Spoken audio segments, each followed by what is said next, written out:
രാവിലെ 6:50 കൂടിയാണ് ഈ അപകടം സംഭവിച്ചിരിക്കുന്നത്. പക്ഷേ ഇപ്പോൾ ലോറി ഇവിടെ നിന്നും പൂർണ്ണമായി മാറ്റുകയും ചെയ്തിട്ടുണ്ട്.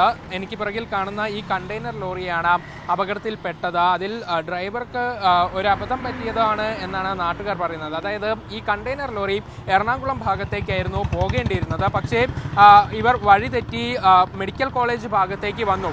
ഇതോടുകൂടി ഡ്രൈവർക്ക് തിരികെ പോകേണ്ട ഒരു ആവശ്യമുണ്ടായിരുന്നു. ഇതിനുവേണ്ടി ഈ ചെറിയ റോഡിൽ വെച്ച് ഇത്രയും വലിയ കണ്ടെയ്നർ യു ടേൺ എടുക്കാൻ വേണ്ടി ശ്രമിച്ചതാണ് അപകടത്തിന് കാരണമായത്. അതായത് ഒന്ന് ദൃശ്യങ്ങളിലേക്ക് തിരിച്ചാൽ റോഡിന്റെ ദൃശ്യങ്ങൾ ഞാൻ കാണിച്ചു തരാം. ചെറിയ റോഡാണ്, അതായത് തൊണ്ടയാട് നിന്നും കോഴിക്കോട് മെഡിക്കൽ കോളേജിലേക്ക് പോകുന്ന വഴിയാണ്. ഇത്രയും ചെറിയ റോഡിൽ വെച്ചാണ് ഈ വലിയ കണ്ടെയ്നർ തിരിക്കാനുള്ള ഒരു ശ്രമം നടത്തിയത്.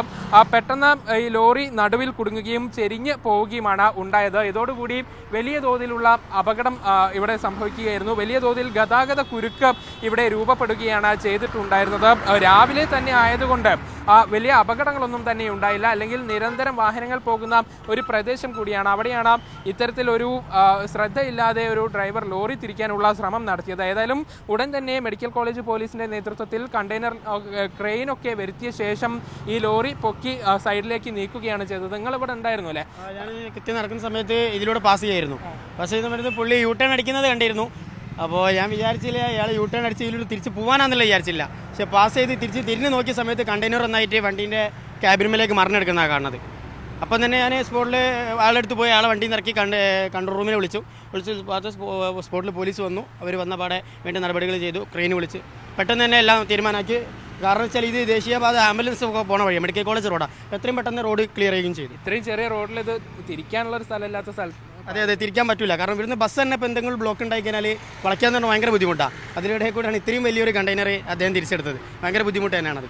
തീർച്ചയായും ഡ്രൈവർക്ക് പറ്റിയ ഒരു അബദ്ധമാണ് അങ്ങനെ ഒരു അപകടം ഉണ്ടാവാൻ കാരണമായത്. പക്ഷേ പുലർച്ചെ തന്നെ ആയതുകൊണ്ട് അപകടത്തിൻ്റെ ഒരു വ്യാപ്തി കുറഞ്ഞു. അല്ലെങ്കിൽ നിരന്തരം ആംബുലൻസുകളും വാഹനങ്ങളും ഒക്കെ പോയിക്കൊണ്ടേയിരിക്കുന്ന ഒരു വഴിയിലാണ് ഈ വലിയ കണ്ടെയ്നർ തിരിക്കാനുള്ള ഒരു ശ്രമം നടത്തിയത്. പോലീസ് പെട്ടെന്ന് തന്നെ ഇടപെട്ട് ലോറി ഇവിടെ നിന്നും മാറ്റുകയാണ് ചെയ്തിട്ടുണ്ടായിരുന്നത്. പിന്നീട് വാഹന ഗതാഗതമൊക്കെ തന്നെ പുനഃസ്ഥാപിക്കുകയും ചെയ്തിട്ടുണ്ട്. നിരന്തരം ആംബുലൻസുകളും ഒക്കെ പോകുന്ന ഒരു വഴിയിലാണ് ഈ അപകടം സംഭവിച്ചത്.